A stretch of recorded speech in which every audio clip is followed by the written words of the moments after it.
Hello everybody and welcome to another video with Spartan 086. As you see from the intro video, it's changed. We are now doing a model ship. Yes, Forces of Valor's 1 to 700 HMS Hood. The Mighty Hood. Well, a wee bit of history to this ship. It was built just down the road from where I am today at the John Brown Clydebank shipyards. Its pennant number was 51.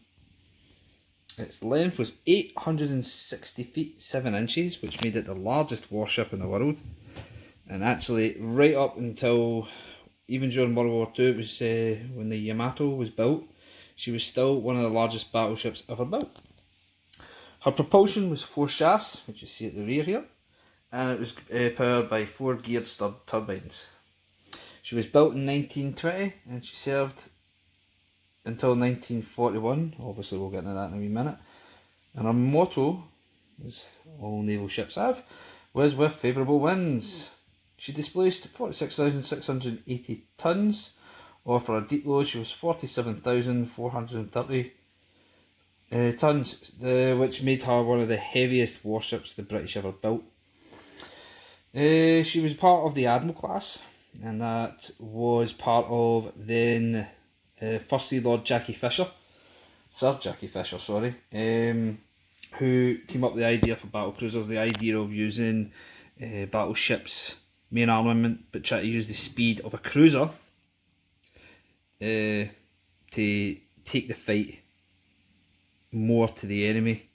It's a sound idea, but as we'll find out, that had its drawbacks.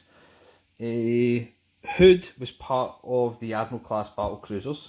She was named after Sir Samuel Hood, and after the Battle of Jutland, the rest of the class were cancelled.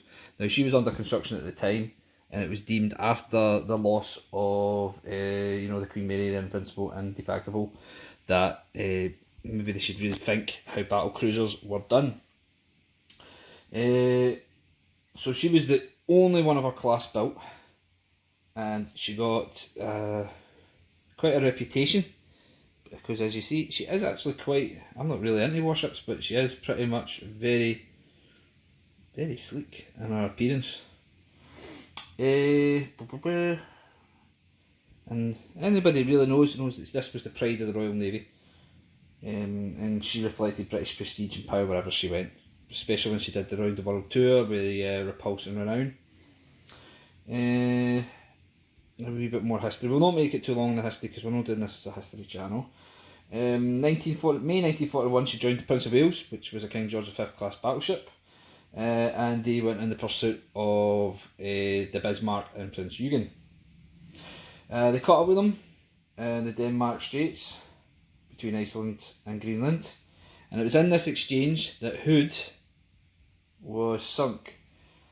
Now, the history behind that was, obviously they knew that the deck armour was still thin, and on our sides and that was, the armour belt in here was quite thick, but still her horizontal armour here, the deck armour, wasn't particularly strong. So the Admiral decided that best to do was to close the distance as fast as possible in a straight line, but in a straight line you only get A and B turret firing. So at times the Admiral would call for a turn to port or a turn to starboard to bring X and Y turret, these two at the back, into action. Now, after a couple of times of firing at Prince Eugen, they realised that they were wrong target and changed to Bismarck. But in that time, Bismarck had obviously knew the silhouette of Hood and began pummeling her. It didn't take long for their gunnery officers to zero in on Hood, and she started getting hit. Now, as she was getting hit, Admiral decided to bring X and Y turret, so he decided to take a turn to port, and it was in this theorised that a shell from Bismarck's salvo hit the back round about here. Now, as it's deep diving in, it went into a cordite store, exploded round about here, split the ship in half, and down she went. Now, from all things, they knew that round about here was an explosion. There was these about torpedoes or about other things, but it's generally known now that this, it was pretty much a cordite store. There was no way that you could get an explosion that big that would break the ship in half and it not being a cordite explosion. But it's still theorised about how the cordite was set off. Was it hit by, was the shell when it came in, 59 shell, was it a torpedo stories that exploded and then set off the cordite, or was it something else? Now, as she went down very quickly. Prince of Wales, who was travelling behind her, actually had to avoid her, changing course quickly to avoid going into the wreckage. Nobody actually made it off the ship properly. Everybody started getting pulled down. And it was an interview with Ted Briggs will tell you that as he was getting pulled down, he suddenly shot to the surface, and the theory was that one of the boilers exploded and caused an air bubble to come out, and it shot him and 2 other men to the surface. Now, out of a crew of 1,418, there was 3 survivors, so it tells you that 1,415 men went down there. So quite a loss of life. And then obviously a few days later, Bismarck was sank with a loss of nearly 2,000 men. So it's a lot of souls went down with their ships. It's a bit of a thinker, isn't it? The 3 men that survived from Hood were Ordinary Signalman Ted Briggs, Able Seaman Robert Tilburn, and Midshipman William John Dundas. So sadly they've all passed now. They'll be with their shipmates forever at sea. So a wee bit about Forces of Valor 1. Obviously I've not got the stand. This was the original Unimax version, which was just a wee plastic stand.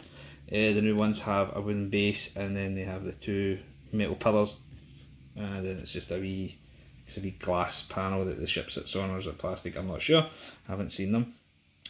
Overall, love it. I think it's great. Nice idea when they come up and started doing the ship section. You know, you can see that the turrets. You know, the turrets are very movable. Guns depress and elevate. You get fire control. You have tower, and you'll have like the compass bridge and Admiral's platform, etc. Then you've got your funnels, lifeboats. You've got secondary armament. You've got mast. Then you've got rear fire control, and then you've got, obviously, like I was saying, X and Y turret. Again, the gun barrels elevate and depress. They are movable. Very good. Very good. The new ones are actually basically the same moulds. Paint jobs will be a bit better. The stands are a lot classier. It's very good for our collectors, especially naval collectors. The stands look fantastic, especially if you put them up on something and you've got the one putting the shelves in a wee cabinet. They look fantastic. Anybody who's got this, it is a fantastic collector's model to have.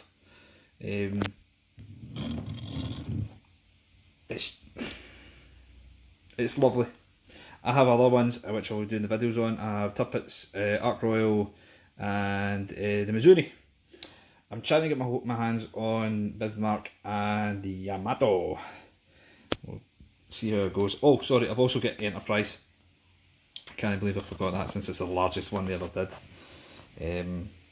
Obviously, the new selection, you've got the Chinese, aircraft carrier, and you will be getting Invincible class carriers. I think HMS Invincible and HMS Illustrious are coming into it, as well as rumoured to be the Russian carrier as well, which is very similar to the Chinese one. It's just the same class. The Chinese bought it from the Ukrainians. Overall, brilliant, a great ship, great model as well. If you have it, treasure it like I do. I'm going to be putting these up on stands in the back cave, and as you see, I'm not in the back cave today due to the work getting done on the electrics in the room. Try to get my lighting fixed.